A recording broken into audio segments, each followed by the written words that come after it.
Hey everyone, me again. I know I'm uploading more videos than usual, but it's just something that's going through my mind. I was talking to my brother this morning, and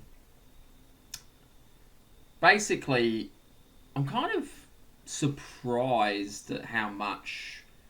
I mean, I know I keep going on the Switch too, but um, how controversial everything is at the moment um, with the Switch 2. So, one thing I'm typing in at the moment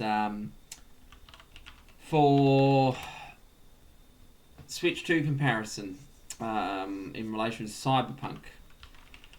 And, I'm just amazed at how everyone's going off about this. So people are complaining, the graphics, the this, the that, their cost.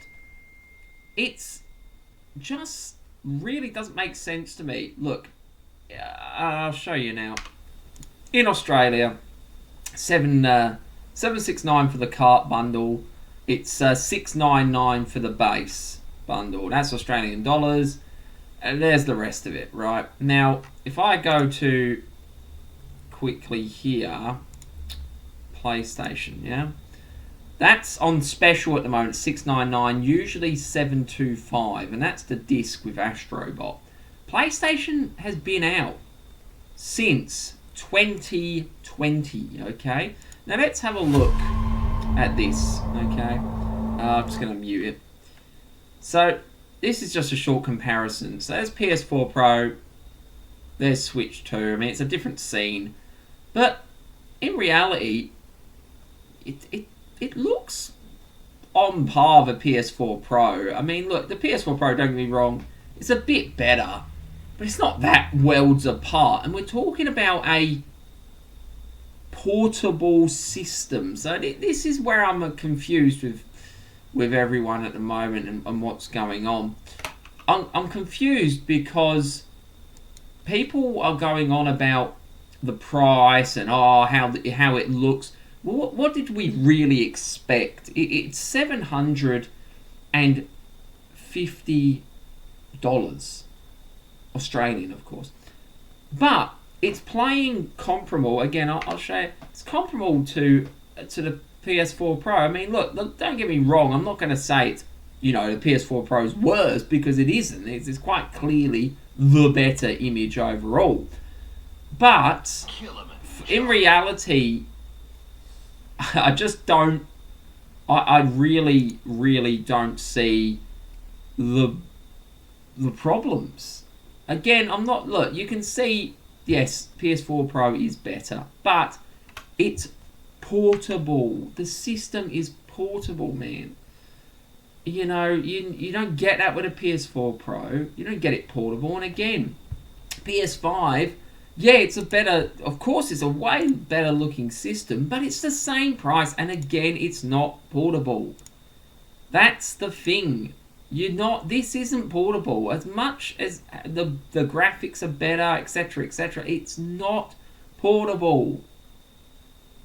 It's a standalone system, and this is on special. It's usually 724. Now, I know EB Games is one of the pricier options, but it doesn't make sense to me how we can complain about the power and the cost of a Switch 2 when PlayStation are no better. PS5, yes, I know it's more powerful, and of course it's going to be a better experience in terms of FPS perhaps, but I can't take that on the go. And then you can go, you get a PlayStation Portal. I don't even know how much a PlayStation Portal even is. I'm at $350, is it? Something like that. Actually, I can show you right now. I'll just go on here.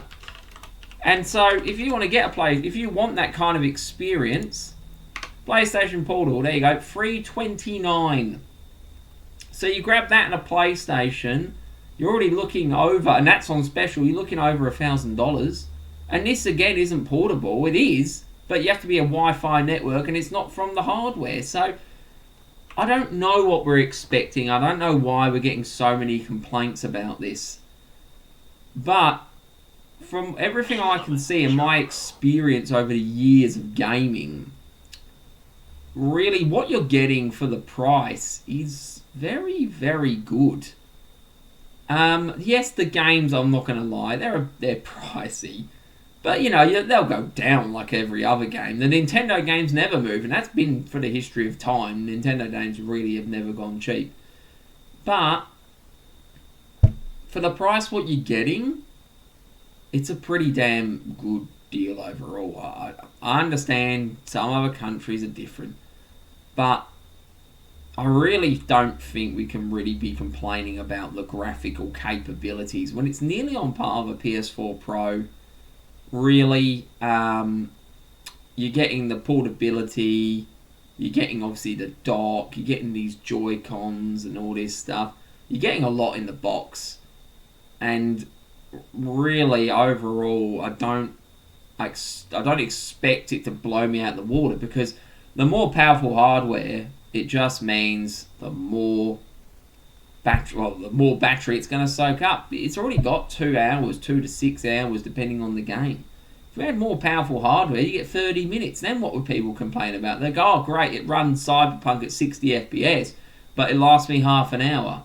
So there's caveats to everything. We're never going to get it perfect, but I really think they've done a good job. I'm getting more excited as time goes on. Like I said, I love my Steam Deck, but I'm starting to get very excited for the Switch 2, just to see what kind of experiences I'm going to have, because I love the portability. That's why I've got a Steam Deck, and I always rave about it. I just love that portability. I love, after a long day's work, I'll go to the gym, etc. I have my dinner, and I'll just lay in bed for the next couple of hours, play games in bed, and then go to bed. Which is why I love that portability factor, which is why I'm getting more excited for the Switch 2, because if it brings bigger games than the Steam Deck can handle, then it just gets me more excited. And I've met, Raw and Raw on Digital Foundry, and Digital Foundry are saying, at the moment they reckon PS4, but then they talk about Star Wars Outlaws being released, and that is a comparable game, and it is very recent, so that will be interesting again to see if it can handle it.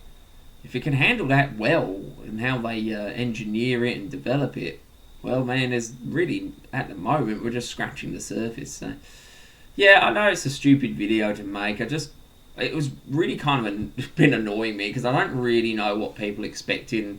People are complaining, oh, you've got the money, maybe. I don't know what they'll complain about, but I'm just thinking it from a, more of an objective viewpoint. In what did we, you can't have everything, and the price was always going to go up, but what they've stuffed in it is comparable to everything else out there. I mean, an Asus ROG Ally X is over $1,000 Australian dollars, I think. It's not cheap, and maybe it's more powerful than a Switch 2, I don't know, but people bought that. People don't complain about the price of that, so I really don't see how we complain about this. But anyway, look, stupid video or not, I just had to make it, because it's kind of been annoying me. Again, thanks for watching all my videos recently, and I'll see you again soon. Oh, keep a lookout. I mean, it's 2 months away, but I'll be making a Switch unboxing on the day of its release, and I'll be making a review of the Pro controller, and just a short review of Mario Kart and Zelda Breath of the Wild Switch 2 edition. So keep an eye out for that, but I'll be making obviously videos in between the release and now. So thanks again. Thank you. Bye.